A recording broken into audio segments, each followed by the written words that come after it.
Welcome to episode 6 of the Drakos Dottir Podcast. From the workshop today, I talk through some of the Viking clothing designs that reenactors use and where they come from. And I have Katie, medieval history student, to help guide us through how to interpret your kit from archaeological field report back to the reenactment field. They ripped it up, covered it in tar, and then shoved it in all the little gaps to block any water coming through. In compelling Chronicles today, Pete Jennings, author, lecturer, folklorist, historian, actor, broadcaster, Anglo-Saxon reenactor, musician, storyteller, and pagan activist, talks with me about, well, a bit of all that, really. Been involved practically in paganism since the late 80s at least. And I'm still finding me way. I'm 67 now, and I'll never get to the end of it. And I hope I never do.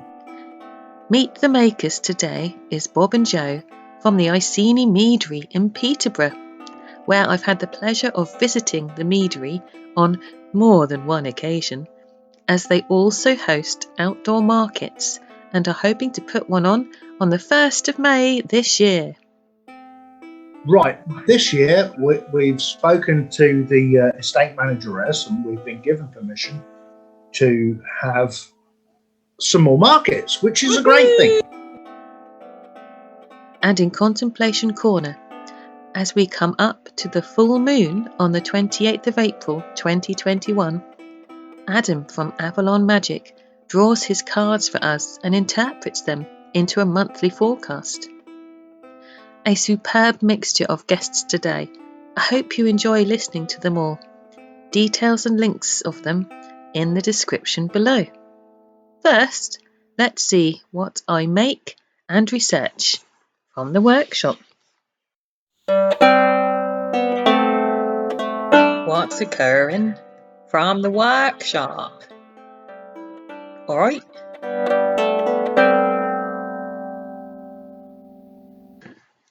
From the workshop today, a focus on the designs I use for tunic, trousers, dresses, apron dress or smocker, used by most reenactors as well and accepted by the main reenactment groups in the UK. So, trousers. I base mine on the Thorsberg find from 400 AD, which I know is a long time before the Viking Age. But there are some similarities between that complete trouser find and fragments found at Haithabu in the gusset and rear pieces. So these Thorsberg originals had a distinctive square-ish patch on the seat and a gusset running from the bottom of that patch through the legs round up into the waistband at the front. There were 6 belt loops found on these trousers, and they had the feet sewn in a different type of wool, so maybe a repair or using up some pieces. So, because similar designs have been found from Haithabu, I design my trousers like them. It's open to interpretation. Who knows? Nobody knows for sure. Go from the evidence and wear what you're comfortable with.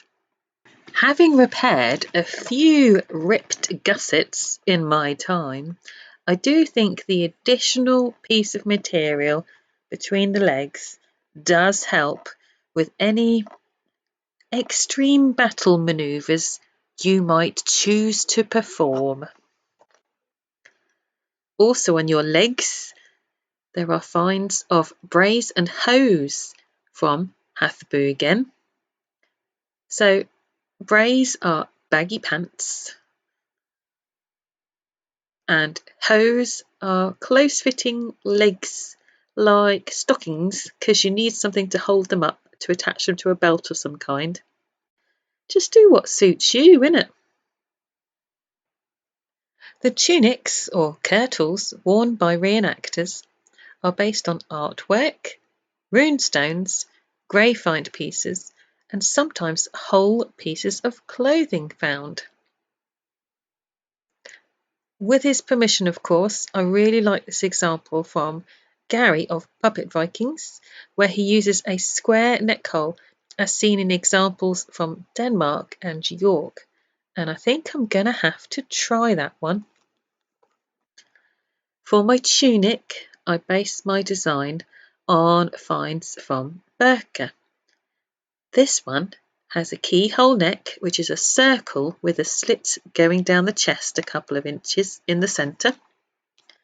It is a rectangular piece of fabric going over the shoulders, and then triangular side gauze from the waist, making it flare out. It also has some squares under the armpits, running down the arm and the body. And here's one of my tunics to demonstrate those elements I was talking about. You have got gauze, so extra pieces of material that are going down the side. 2 or 1 gauze down the side to help make a little flare out. An underarm gore that is actually a square piece of material. And the keyhole neckline as well, which is a circle, as you can see, with a little slit down the front. There's a nice blue tunic ready to go to the customer. I sew all inside seams of my clothing on the machine, and I hand finish round the edges. So that involves turning cuffs, hems, and stitching them down. For necklines, I put a piece of facing, so additional material, on the right side or outside of the neck hole. It's then stitched on and turned into the neck and hand stitched down. Most tunics are about mid-thigh to the back of the knee, sleeve length for comfort.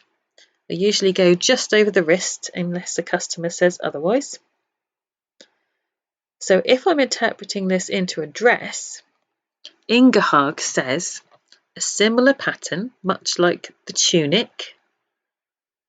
You could have 2 or 4 side gauze in your dress.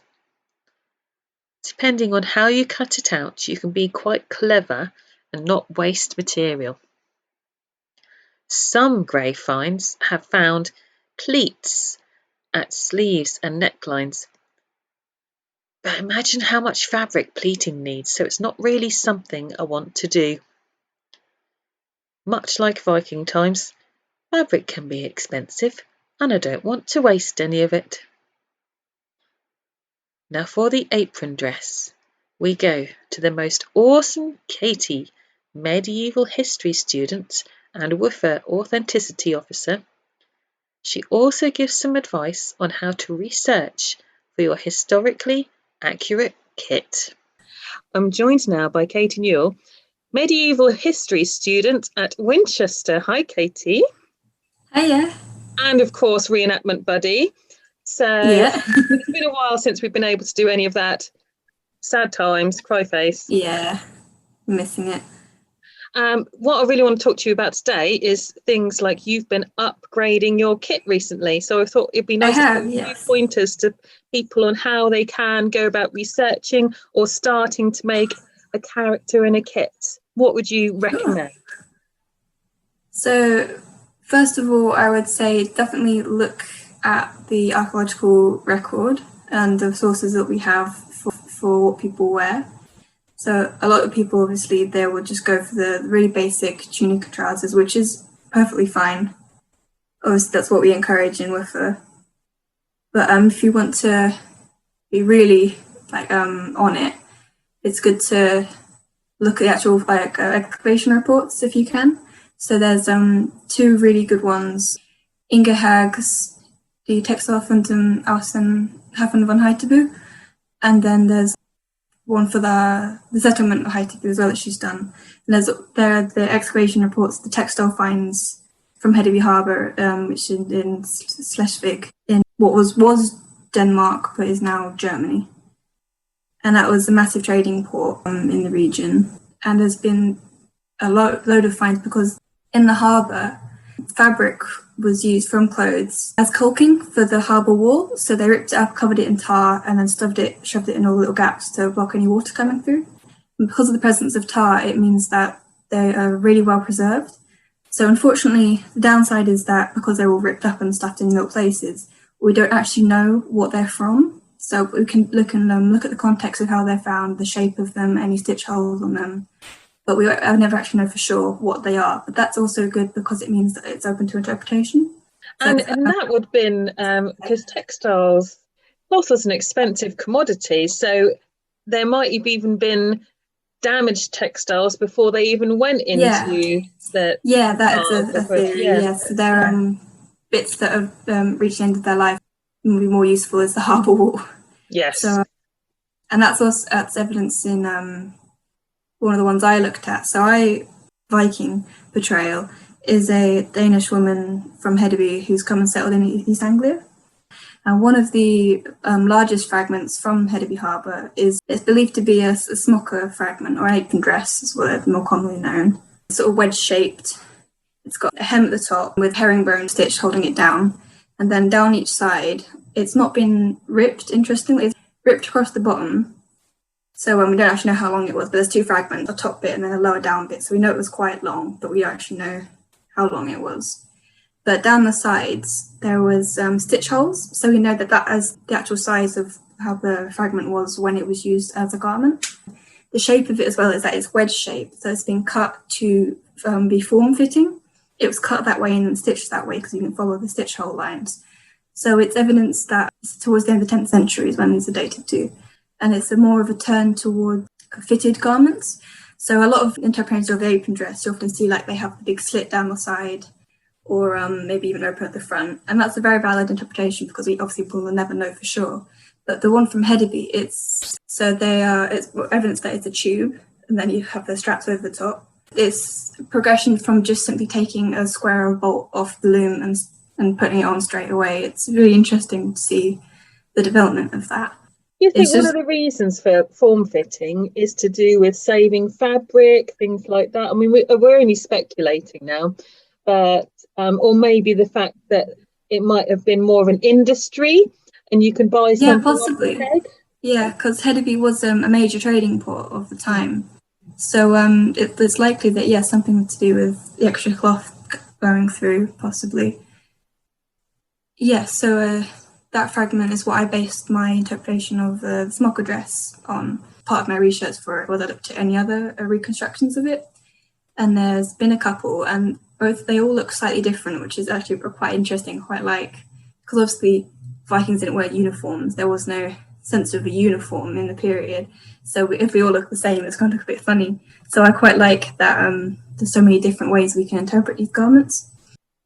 Yeah, I'm really pleased with it. And going back to how we said the garments might have been damaged ones that were then recycled into the harbour wall, there is a hole on the fragment towards the top, which is usually interpreted as possibly being the hole for an oval brooch pin went through to hold that up the apron. There's a working theory, obviously we'll never know for sure, and this is purely hypothetical. Potentially a high-status woman who had no need for the dress anymore, had got another one, had passed it down to a servant or a slave, and obviously they would not be able to afford brooches, so she might have made a hole to tie on the straps or something. But either way, there's this hole in the top of the dress, which is obviously a sign of wear and tear. And then around the midriff, where the midriff would be of the fragment, it's also very worn. So it's evidence possibly of the lady wearing a belt around it, which is interesting because we haven't actually got any belt finds from the period for women. There's not really any strap ends or leather belt for leather belts anyway. There's obviously tablet woven. Not many of the garments that we find have decoration. So embroidery obviously is not very common for Viking Age garments. I think probably the most heavily decorated what we have is the Scalderheim tunic, and they are towards the end of the period, so they're quite a bit later, and possibly Sami, and they are well known for their decoration. So, but the Haithabu fragment, down the length of it, slightly off center down the side, there is a braid. This dart runs down the top of runs down the dress, and then the braid runs down the top of the dart. So it's thought that it would protect it, but also add decoration, because it's done with a red thread and 3 red threads and 3 yellow threads. I did mine as 3 red and 3 green. The way it's braided, it creates a really nice pattern. So it's obviously partially decorative, but it also goes over the dart. And if we take that it is a side garment, that's where you're rubbing. So if you're rubbing as you're working, your underarm will be rubbing against the dart, and it could damage it, could wear it through.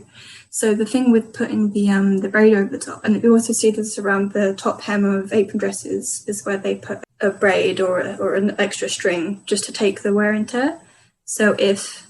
And then obviously you've added it on, you can just unstitch it and put another one on if it wears through. And it helps save the fabric, because fabric was, as we said, a very valuable commodity. So I thought that was a really nice, interesting touch, and also an opportunity to add some decoration to it. So I did that for mine. I did one down either side. It starts you thinking of like how things were done, and it's like, oh, I could try that next time, or I could try that at some point. From your knowledge then, because I don't want to say all Viking women had to wear head coverings. Then there's that, was it only for married women? Then there's like, is it a Christian thing? But I think practically, from a working point of view, you don't want this going in your dye bath, or, Oh yeah, totally. I think that's one of the main reasons for it is what we are starting to encourage in Wuffa is that the Anglo-Saxon women really covered their hair. It was quite possibly not everybody. There might have been some exceptions, especially lower down the social scale. But for a high status woman, you would cover your hair. It was seen as a vice to not cover it. So we have manuscript paintings of the virtues, so like harmony and hope. They're all painted as lovely. We've got the veiled hair, got the long dresses, very sort of virtuous young ladies, obviously as the virtues. And then parallel to them, there are the vices, and they are all depicted with their hair uncovered, which is quite interesting.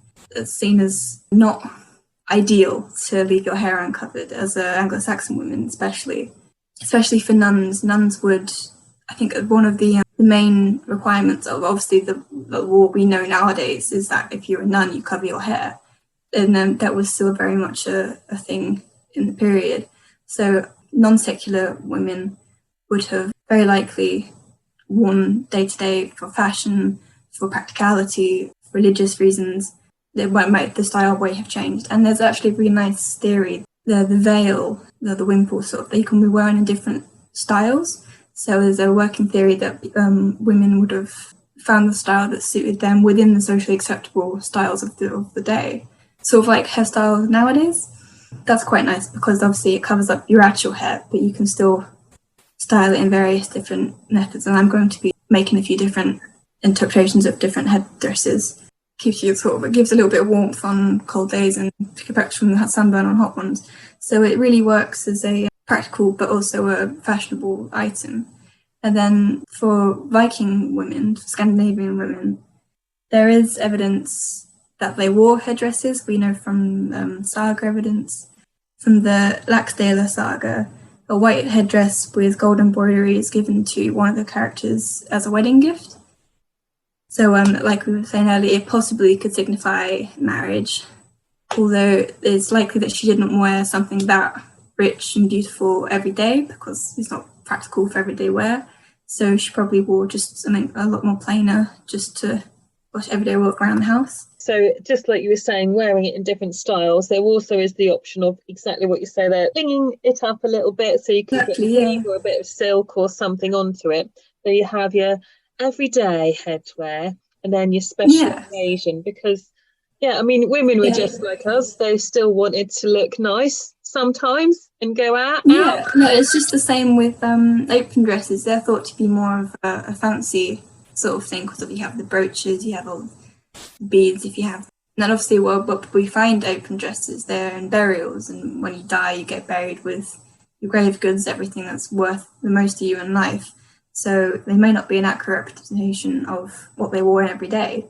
On a hot day, I don't want to be wearing my apron dress and all the beads and stuff in, because it's just not like, even like the dress possibly, but if you have all beads, you have things hanging off it, like a knife or something, and you're trying to, like, I don't know, cook or even sew, they're just going to be swinging about, and obviously that's even more layers. You're just going to get really hot. So the most practical things probably just a linen or a thin woolen dress in the summer. So it will vary between season and between status as well, actually, because there's a reference in the Poetic Edda in the section called Rigsula, the list of Rig being Heimdall in disguise, the god Heimdall, between the various realms to create the different social classes of men. So he visits an elderly couple, a low status couple, and she's just described as wearing a headdress in the old style. So that sort of implies it's thought to possibly mean a wimple sort of style. And then that he travels to sort of a middle class, and she's also described as wearing a headdress. And then the high status, the Jarl lady, is described as wearing a headdress set straight. They all sound like they're different. Obviously, it's a poem. There's very little actual detail in the description of what she's wearing. It sort of shows that they differ between social class and wealth. So I thought that was quite interesting as well. Right, my darling. Thank you so much. Okay. Hope you get your dissertation you want. Thank you for thinking of me again. Bye for now, sweetie. Compelling Chronicles. I'm here with Pete Jennings, Pagan, reenactor, author, a lecturer in all things Dark Age. Good afternoon, Pete. Can I ask you, Pete, how do you know if you're a pagan? I think you discover it. I don't know anybody. I think very few people consciously, see something, on the internet or a book and go, "Oh, I'll be one of them," Yeah. And I think people just discover they. I mean, my own partner Sue, I've been with for 25 years. First time we went out on a date when I met her, and we chatted about this, that, and everything. It went very well. And I'd had an experience where I'd been about 6 weeks going out with a lady, and then it came out, I then said, I'm a pagan, and I'm not having nothing to do with I'm a churchgoer, and couldn't be seen for dust. So we were walking back to the car park, and I said, God, we've done the lot tonight, haven't we? Politics, TV, and so on. And she said, yeah, about the only thing we haven't done is religion. I said, oh, yeah. Yeah. I'm a pagan. Which one of them? Mm-hmm. And so I said, well, we're like the old religions that were around before the big ones were about, like Christianity and Islam and so on. And we like nature and, things like that. And she says, yeah, describe them what I'm into, because my dad took me out when I was a kid and showed me the birds in the trees and named the flowers and so on, because she lived in the country, whereas I'm a confirmed townie, and so on. She said, so I must be a pagan then. And I'd done really, really the wrong thing. I laughed because I've heard this so many times before at moots and things like that, but of course to her it was brand new, and it could have destroyed the whole day, fortunately. And then a little while later, when she said, when she read a bit and she'd come to a moot and things like that, and she said, "Oh, it feels like coming home." I suppressed not laughing again, because how many more times have I heard that expression? And how wonderful! It's difficult as somebody who's been around a few years to not hear that as fresh for somebody. But I think that's how how people just discover. I mean, I started out member of the Church of England. I was a server, quite involved until I got to be a bolshy teenager and started asking a lot of questions. And in all fairness, I had a really good vicar who would sit down and have good discussions with me. Nothing was out of bounds and so on. And I ended up going around other Christian churches, seeing if they fit more, and I didn't. And eventually, I think because I was reading Dennis Wheatley books for recreation, Yes. joined up. Never have found a sacrificial virgin on an altar, mind you, but There's still hope. Maybe. There's still hope. Yeah. No, I think I don't think I've been found by the right group. I'm blacklisted. Brilliant. So there's a sense that, like Sue said, coming home, and there's a sense that somehow being a pagan is something that you've always been, until someone actually says, oh, but this is what you can then maybe label yourself, where maybe you weren't before. You were just existing in, like you said, a nature-based maybe celebration of seasons. Or I mean, one of the things where I started to sort of split from being in the church and quite involved in it was that I thought it's all very men, where's the women in this? Oh, right, you've got this Virgin Mary, but of course in Church of England there's not the emphasis on the Virgin Mary that that you get with the Catholics and so on.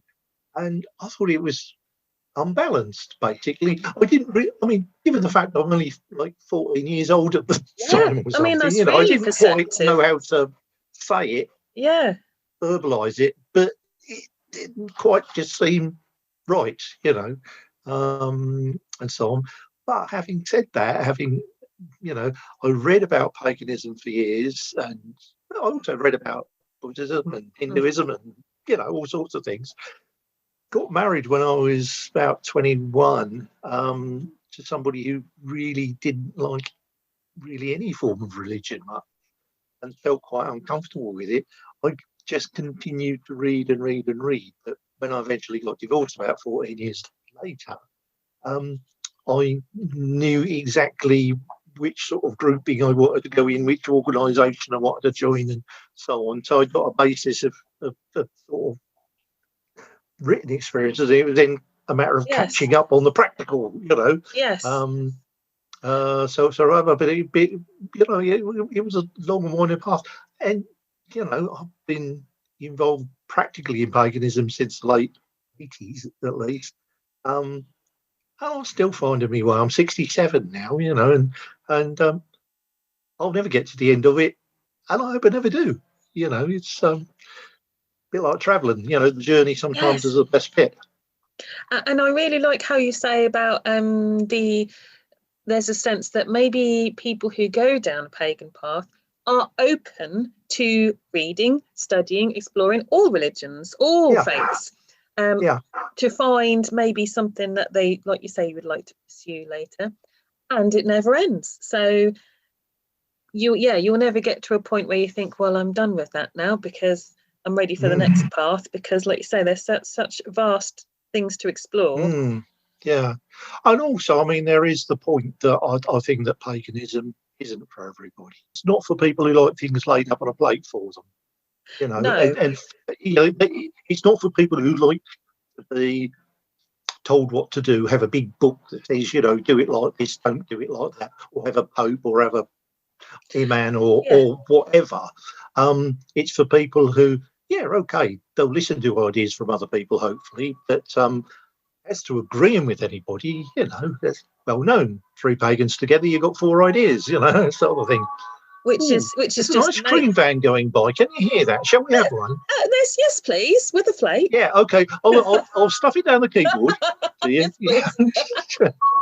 do you know, Pete, coming back to what you said earlier about the balance and the female within a faith, that is one thing that completely drew me in to paganism, was the goddess and the sense of the balance all the time, and also the sense that someone said to me once, I read somewhere, I don't know where it's come from, some religions put God at the centre and you follow God or your leader or the guru, whereas paganism puts you at the centre and you are the God figure. And I just thought, wow, that just blew my mind. I just thought, well, I don't have to look up to anyone. I'm not beneath anyone.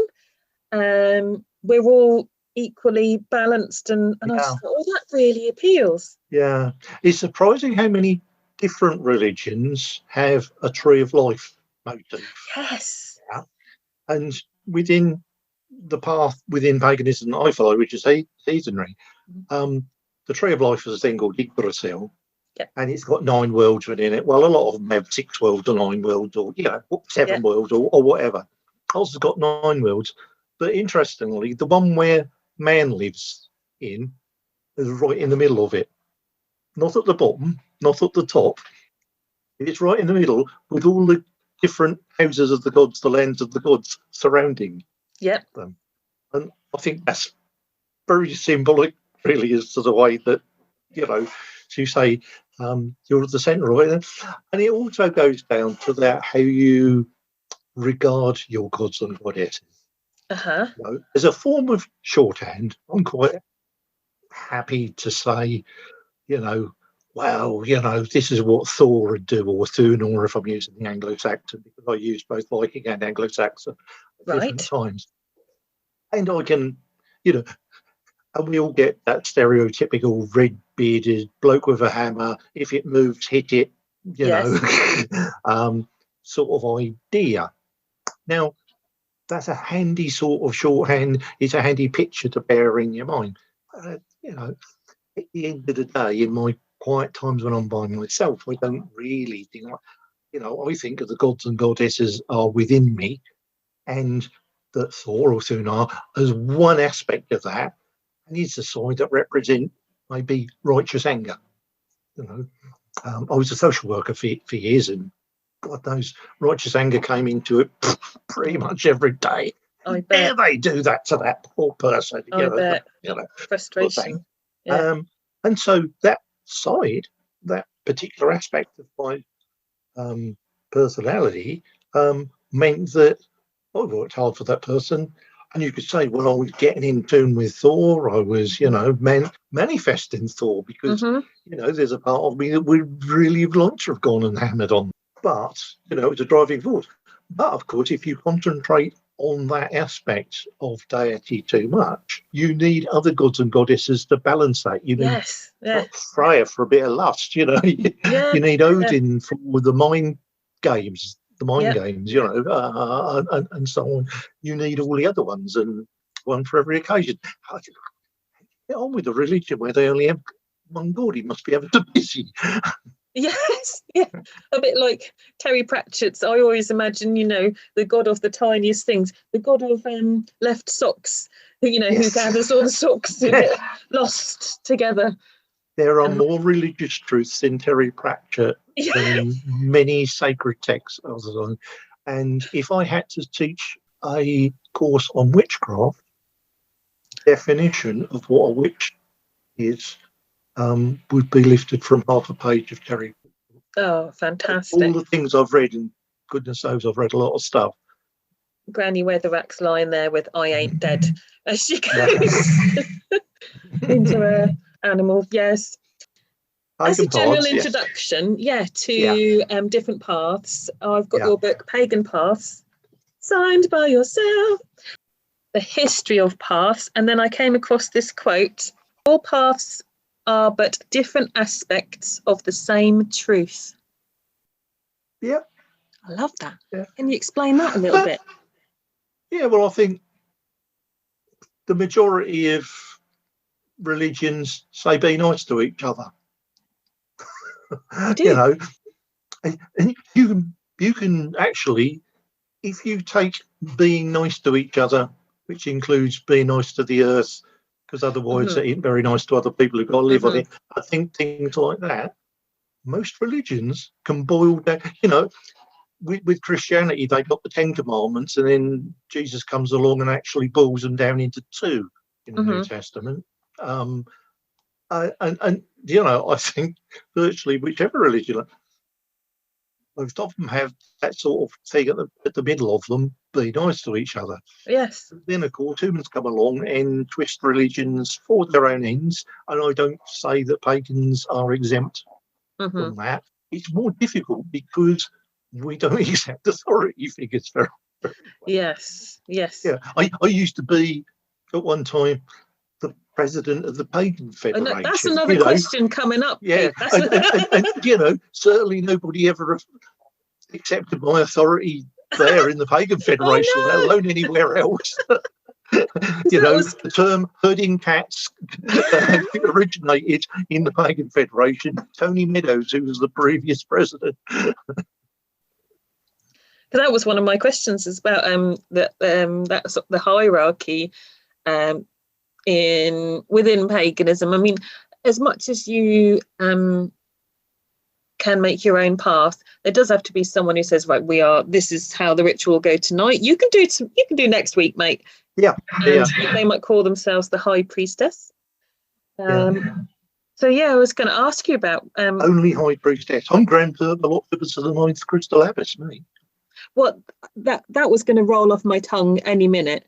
Yeah, so, a bit of respect there, Well, I was going to ask you, what did being there for president of the Pagan Federation involve, other than herding cats? What was your role? Before that, yes.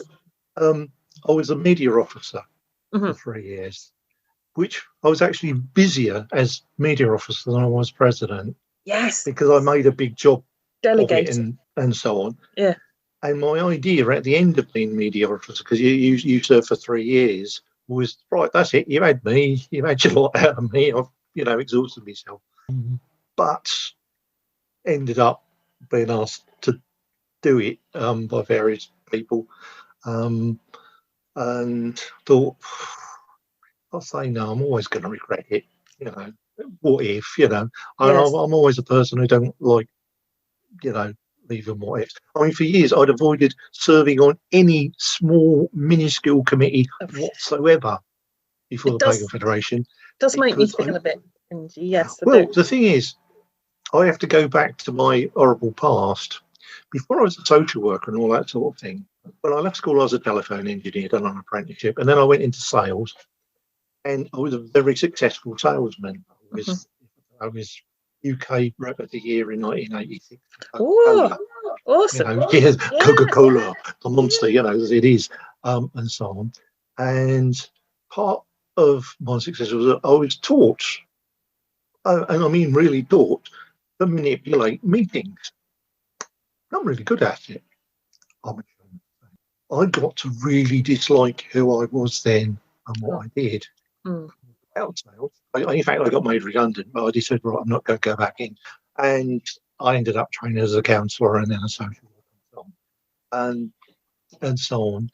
So to stop me from being that person again, because it's very easy to slip into, I'd done it for years very successfully, I wouldn't serve even on a committee for, fate or something or other, I just would. I'd help, set out the tables for somebody, but, and so on. So when I was first asked to stand for committee for PF, I was going to say no, but I was being asked to stand because I was about the only Odinist that they knew, because they used to be called Odinists in those days. And I think it's taken them a fair amount of courage, because they'd all been mainly Wiccan sort of types or close to that. Yes. And I was discussing it with a good friend, a man called Peter Sawyer. And so I said, and he said, Pete, you've got to face the Dragon Monday. This is it. And I said, Pete, and he's actually the only guy who at that time could have got away with saying that to me and making it hit. And the other point he made is, as far as they're concerned, you represent all Odinists. Yeah. Lots of other ones out there, but they don't know them. They've noticed you because of a couple of things you've done and so on. And if you reject them, they'll probably take that as a rejection by all Odinists. Oh, no. And so for better or worse, I did it. So, but it was great because having done the media thing and organised media teams and press releases and fighting national newspapers and so on, getting to the presidency, I was able to work with people from all different sorts of paths. And so when I actually came out of it, at the end of it, I knew a little about druids and a little about Gardnerians and a little about shaman and so on, and had the offer of doing the book Pagan Bards at that time, and they come to me absolutely at perfect time, because I wasn't going to go and do another 3-year stretch. No. I think my wife would have actually killed me at that stage if I had done, because there was legal cases that I was involved in. There was all sorts of stuff. The trouble is with the Pagan Federation, so much of it goes on behind the scenes and can't be publicised. Yes. Yeah, People no, I say, get that. they never really blow their own trumpet when they can. Well, I think they do sometimes, but a lot of the time you couldn't, because it was people's lives. If you're fighting for a mother to get her children in a custody battle, where the other side is saying, oh, she's a devil worshipper because she's a witch, children. The result you want is for the mother to have her children, not to score national points in newspapers or on the TV, and identify who she is. That's the problem. Gosh, that's really shocking. And we're talking recent history here, aren't we? We're not talking. Well, 10 years ago, maybe something like that. Yeah. And that's why we used to produce information packs, because we'd give them to the solicitors, we'd give them to the courts. And by doing that, very often, we killed that argument, so it actually never got to court. You couldn't then go and say, oh, Mrs. Bloggs of Brighton has just now got her 2 children back because the PF fought for her, because you didn't want to write. Yeah, you didn't want to be identified. Of You might not have even been a member of the PF, because we would defend people whether they were members of the PF or not. We thought it was, a reasonable thing to defend. So there was all sorts of things that we tried to do, and to a certain extent, I'm still, I'm regarded, I'm an ex-president, so I'm an honorary life member, or in my case, a dishonourable life member, dribbling on my cardigan in the corner, going, they didn't do it like that in my day. Things to look forward to. But the trouble is, they've achieved so many of the things that they set out to do. The fact the Home Office does accept that paganism is a proper religion and will pay for chaplains to go into prisons and things like that. That in Scotland at least now you can get a pagan wedding ceremony. I think it will follow fairly soon in England. That's covered in law. All of those sorts of things, hospitals and so on, and the fact that the press has to be quite careful. They know they'll get hit back.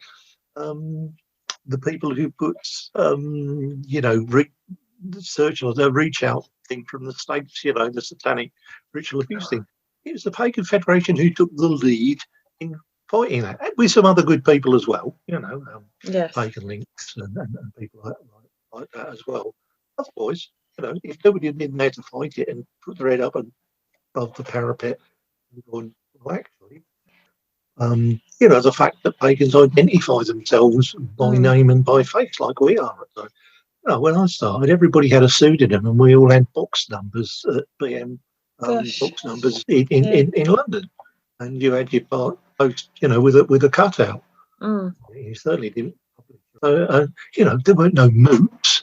There used to be 2 conferences. When we haven't got COVID, there's a conference in every region, sometimes 2 or 3.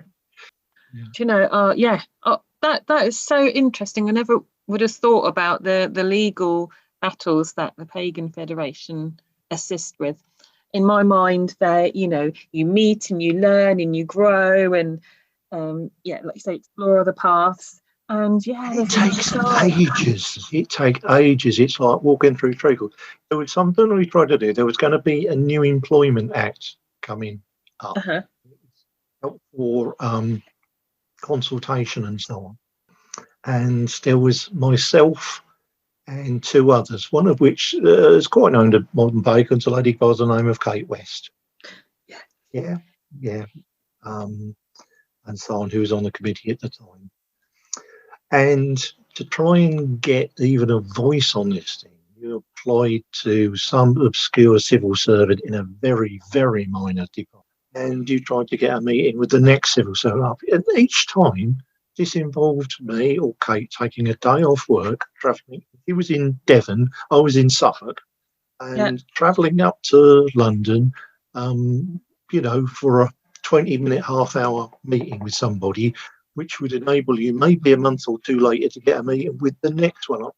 And repeating it all over again. And then, of course, there was a general election. So just as you was getting to the political level of actually going to try to minister, all the ministers changed. And nothing could be done for a few months while they settled themselves in. And you had to start the process of right from... And we went through this, and it was years and years to try and get some employment protection for pagans, because we'd ended up pagans who'd been identified. There was a couple of teachers identified, in fact, that lost their jobs. Oh, gosh. And so the other one got a much better deal leaving in the end. And long past the time, I had a phone call very late one night from Kate. Pete, hello. Is it you, Pete? We did it. I said, did what? I weren't nowhere near there at the time. I've got witnesses, And she said, no, the Employment Act. This is the first draft is out and the guidance notes. And there's a line in there that you can't discriminate against people for religion, whatever religion they belong to, which of course included also Sikhs, Muslims, and brilliant, and so on. And it was in the wording that we suggested. One line in the guidance literature, one act, one sentence. And it was 7 years. Wow. We achieved that.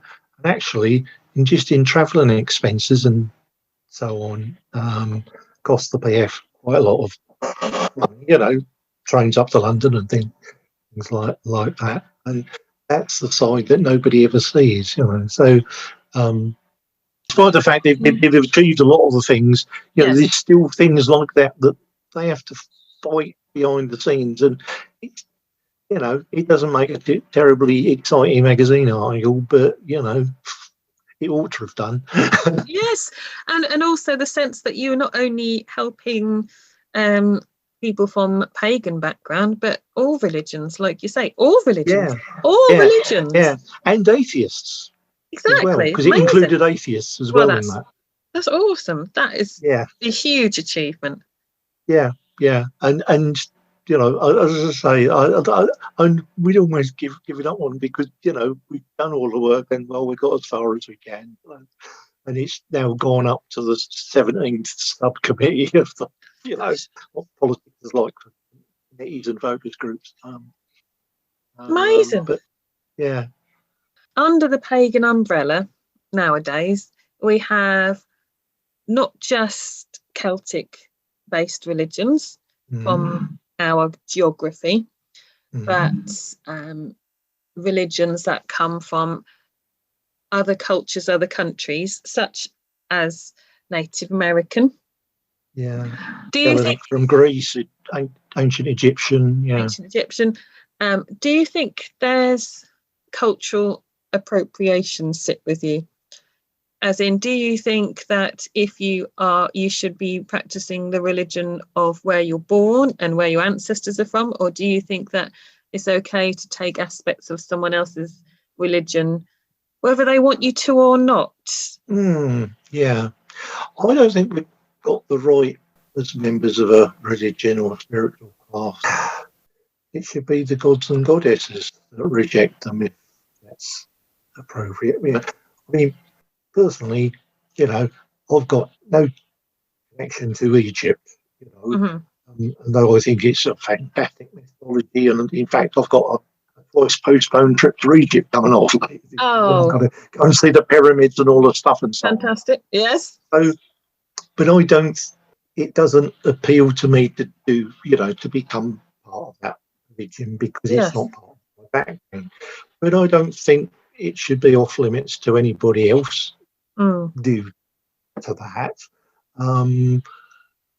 Yes, you might want to reject somebody from your small group, your coven, your hearth, your whatever, and say, you know, I mean, one of the things that really is noticeable is if you ever get a black face or an Asian face in a moot or a conference, you know, it's really, really rare. I think that's very sad. And, you know, it might be because none of them are attracted to our religious, just as much ability to search the internet, read books, magazines, whatever. And, you know, maybe it just doesn't appeal. But you know, there's enough third generation people living in Britain now who've assimilated in lots of other ways. I mean, I've got an Indian daughter-in-law. She comes from a Hindu background, but she's very secular, really, and so on. Hinduism is a form of paganism, as far as I'm concerned. Anyway, got lots of gods and goddesses. Funnily enough, her husband, my step-son-in-law, is much more Hindu. He's become as an Englishman than she is, you know, and he pays far more attention to it. So why shouldn't that lady be attracted to, you know, paganism? And if she is, why shouldn't she be welcomed into it? The Vikings on this, because they weren't a nation, that was just a thing you went and done to go on Viking. But, you know, the ships that they sailed on often had a mixture of sailors. Yes. They could be Jutes, they could be Frisians, they could be Norwegians, they could be Swedes, they could be Danes. They didn't care. What they did care is whether you could row and whether you could fight. I'm betting, you know, somebody at the beginning of the voyage said, you know, let's pray to Odin for a good wind for this voyage, you know, and maybe one of the other guys stood up and say, well, yeah, and what about Michael? And I'll pray to my God as well. And I go, great, that's two gods we've got on our side. You know, why wouldn't you? You know, I don't see it as, you know, mutually exclusive. No, completely. Thank you. And I guess I was thinking from the aspect of, if I was a practicing shaman of Native American descent or First Nation people descent in North America, would I take offence that some little lady like me in England who's never you know had any ancestry linked to there would then want to use aspects of bits of I think the offensive bit comes when it's bits of it, you know. Do you adopt, I don't know, in that case, dream catchers that don't adopt the dance, you know, learning to do a particular dance. In my case, I mean, I see it, people using runes, for instance. Oh, yes. And just using runes and not knowing anything about their history, anything about the context and so on. You know, just cherry picking that bit out and so on.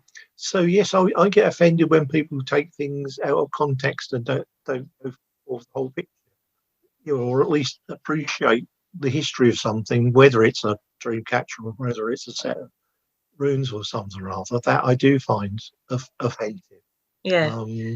But certainly not, you know, people buying into the whole shebang. Yeah. No, I get that. Oh, thank you. A huge thank you to Pete for all his insight and knowledge into the community that we call Pagan. Up next, time for a tipple from the Meadery.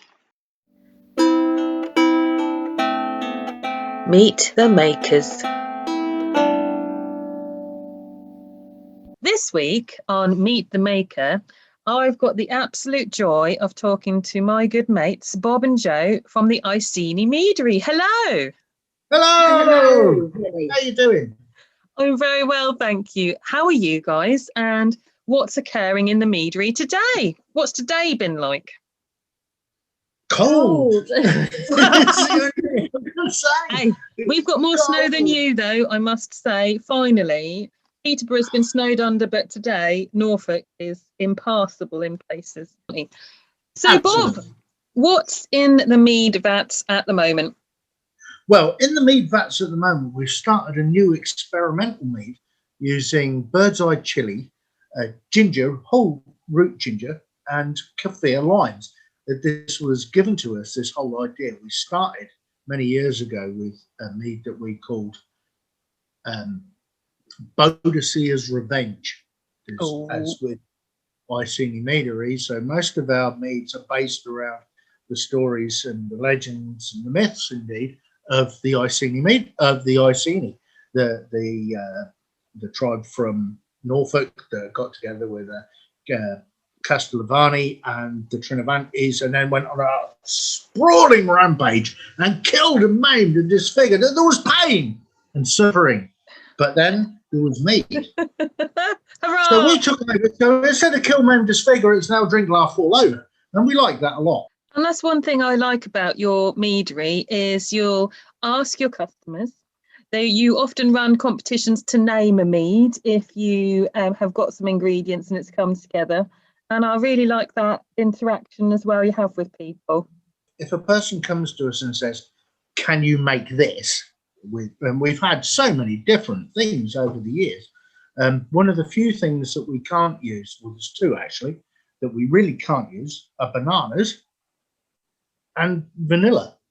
But I'm all right with that, actually. Yeah, I'm all right with that.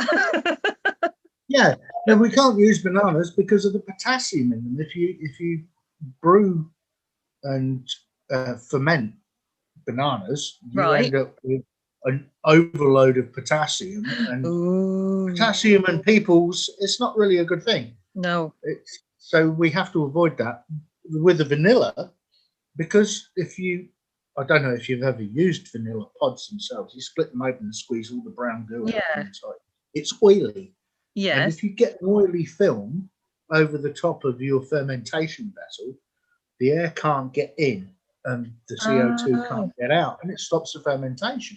So we can't use it. Shall we go on to now some history of mead? So first of all, your history of mead, Bob. What got you started in mead? When was your first taste of the amber nectar, the golden liquid, the nectar of the gods? When did you first think, this is for me? We went away on, it was actually our 10th anniversary. And we took Joe up to York, and we went to a place in York. Oh, yeah, sorry. The whiskey shop. It was the whiskey shop in Lincoln. Terribly sorry. Oh, that's bad. Beautiful. Yeah, so we went there and we bought this bottle of what was then called Victorian mead. Not sure who made it. I've not seen it since. So we bought this and we drank this. And then some years later, I had a bit of an incident. And, well, I went and visited the gods and came back. And then it was a case of, right, well, we've got to do something to stop me from being bored. So we made some cherry wine with cherries from a cherry tree that we had. So we made that, and that was quite pokey. And Joe suggested that I made some mead. So we got the bits and bobs together to make mead. We found this really crusty old recipe, stripped it right the way back. And what we ended up with is the base recipe for the mead that we make now. Our classic mead is based on that recipe. So we started off making a couple of gallons for ourselves, and then it was 4 gallons, and it was 6 gallons, then 8, and then 12, and then 16, and we went from one room to the next, and then we're going to need premises. So we went from our living room, which I'd taken over with heat pads and demijohns, to our friend's double garage. We fast outgrew that, which is why we're now where we are in Alfred Square. We've done up to this point, I think this new one, the new experimental, is item number 178 of different meads that we've done. And we've done all sorts of crazy concoctions over the years. Everything from coffee and chocolate and with just about every fruit you can think of, apart from bananas and star fruit. The chocolate one we did, Alchemist, was absolutely awesome. The only problem is we can't get hold of any more chocolate nips, so we can't make any more. No. Epic pain. Lockdown question now. So how has it been for you? I know I was very lucky, Bob, that you are 2 of the events I managed to get to last year out of the 4, 5, I can't remember now. So we had a market in September. We did, yeah. One in December as well, a Christmas one. Weren't they fabulous? They were amazing. Yeah, we did Syrah 2020 in Sheringham. That was our only trip out. Yes. Of 2020. The worst thing is, because of the supply chain being hit, and we're part of the supply chain, we're struggling to get ingredients, bottles, filters, and that's causing a major problem. That's so interesting you say that, Joe, because I remember this time last year when I was in Jorvik. I mean, that was my first time in Jorvik. I was hoping to go back again this year. Cry face. So yeah, I was in Jorvik, and the meady guy there, the other Bob, who does more meads, he was saying exactly the same thing there. That was when the coronavirus was starting, and in Italy there was a massive outbreak, and he was saying, "Oh, my bottles are stuck on the wrong side of the Alps. They can't get over." Yeah, and that was a year ago. So that's Meady Bob Thornton. Yeah, Meady Bob Thornton, Big Bob.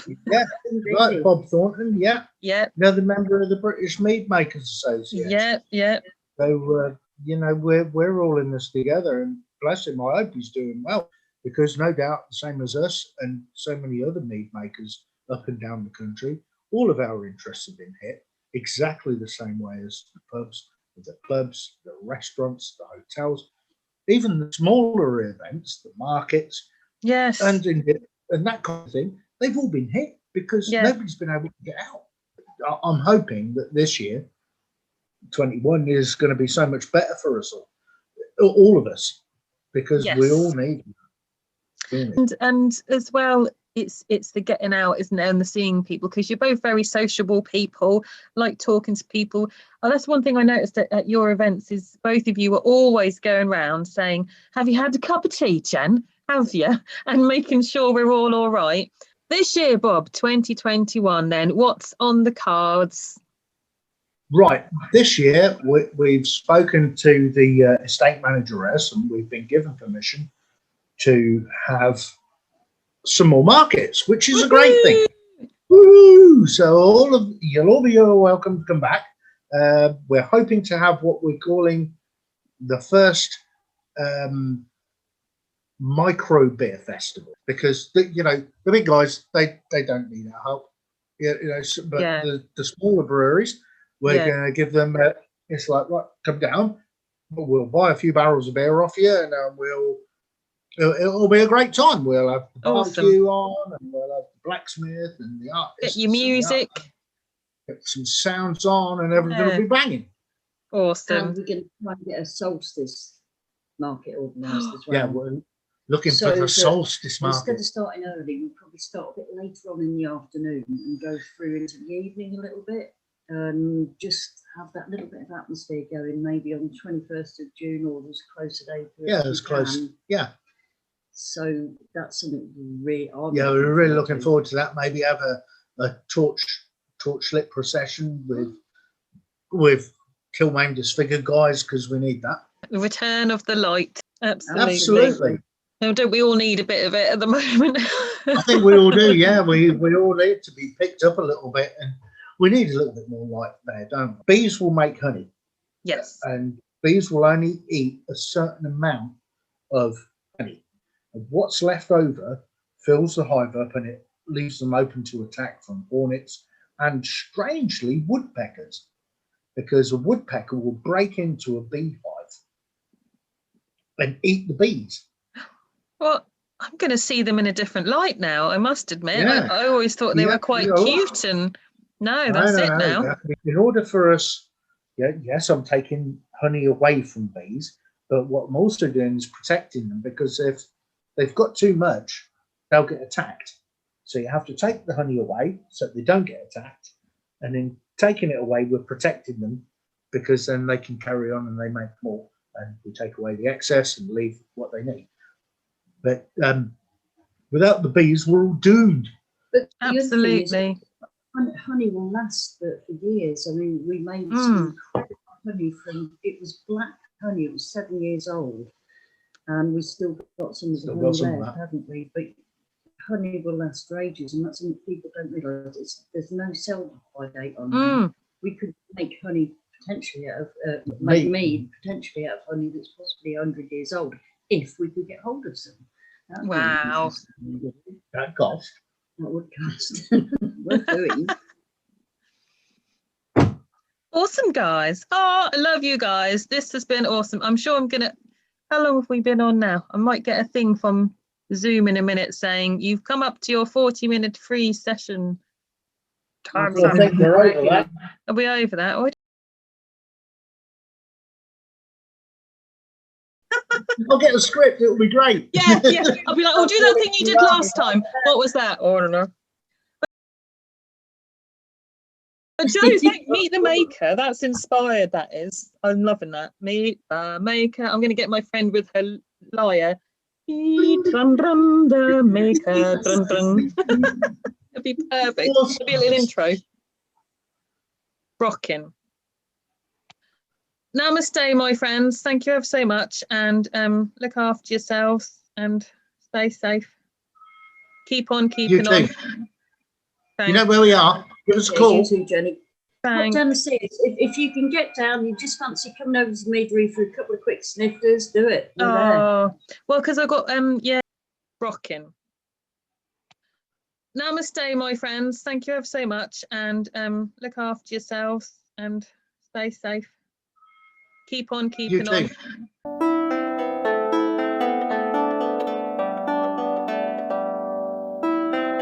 Contemplation Corner.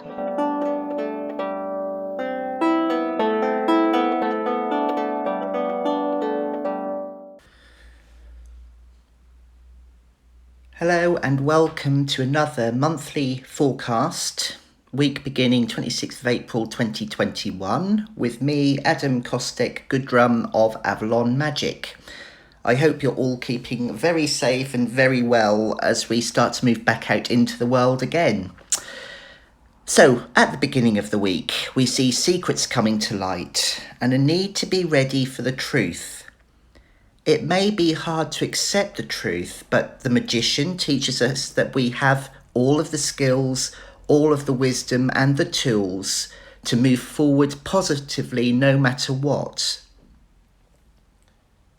Midweek sees a warning not to carry too many burdens for someone close by. As if you do this, it will be you who suffers. Be there for people you can trust, yes, but be careful not to take on karma that is not your own. The end of the week may be difficult for those who have just started up business. Stay put, don't make any rash or major decisions here. Watch and wait, and all will be very well soon. The weekend sees many people gathering outside in the beautiful weather and being able to give time and energy to all those that we may not have seen for so long. Sunday, for those who are unhappy and need to make changes, especially with regards to relationships, will give you the strength to do what you need to do. Week beginning the 3rd of May. A week of happiness, change and yes, travel. The start of the week sees many being able to put their feet up and really, really relax. This feeling of the worst being over really is coming through so strongly. All the hard work, especially with regards to business and finance, is finally paying off. An important time to spend with family and friends and to plan travel in this country. For those that are single, midweek teaches us to appreciate those already around us and to concentrate energy on family and friends instead of romance. Friday sees a slight chaotic energy coming in and not knowing which way to turn, so much opportunity, so much going on in life. For those planning on a little break at the weekend, fantastic times ahead. A good weekend to take time out and to analyse your journey so far and where you are heading. Week beginning the 10th of May. The beginning of the week teaches us that although things end, there are always new beginnings. Although there doesn't seem much to celebrate, it's important to appreciate everything that we do have. Midweek sees many wishes coming true for many people, especially with regards to relationships with family and friends. If you are celebrating a birthday midweek, expect it to be the best that you ever have had. Again, many changes coming up, especially positive for those looking for work. Friday is a fantastic day to look for work opportunities or study opportunities. Saturday, we see some news which could appear negative. Look past what is being said, as all is not as tragic as we may be led to believe.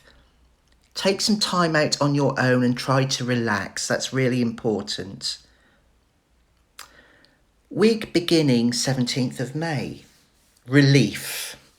After fears over the weekend, all is going to plan.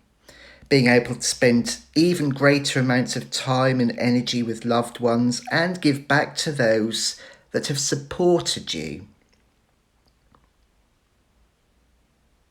A gradual returning to normal and a passion to move forward. Thursday sees excellent energies for dating and romance and liaisons of all kinds. The end of the week is fantastic for those who are looking for a serious relationship, building emotional bonds and emotional connections. Not great weather at the weekend, but a good weekend to balance work commitments, family commitments, and that much needed time alone to just be. So if you would like a personal reading, why not contact me here at Avalon Magic? I'm always pleased to hear from you. Thank you for listening, and I look forward to speaking with you again the same time next month.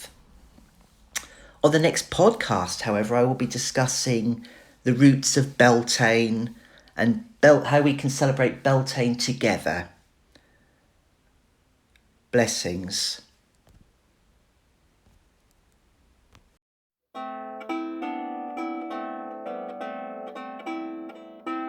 In next week's episode, I will focus on Dark Age hoods and cloaks in From the Workshop.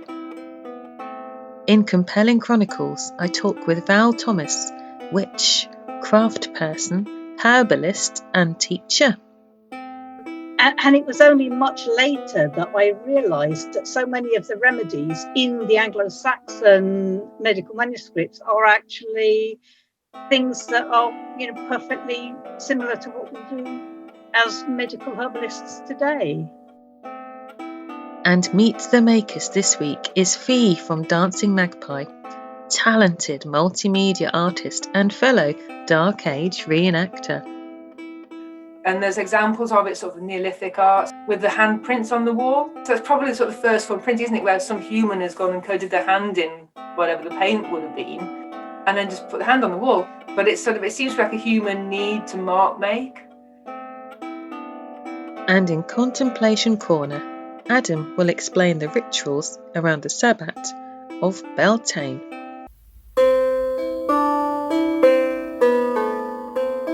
You've been listening to a Drakos Dottir podcast for entertainment purposes. A massive thank you to all my guests today.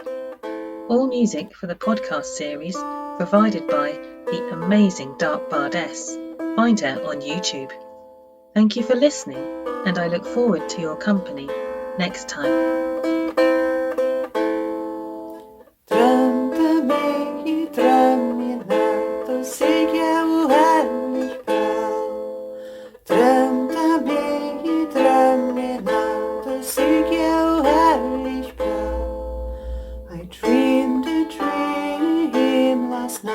Of silver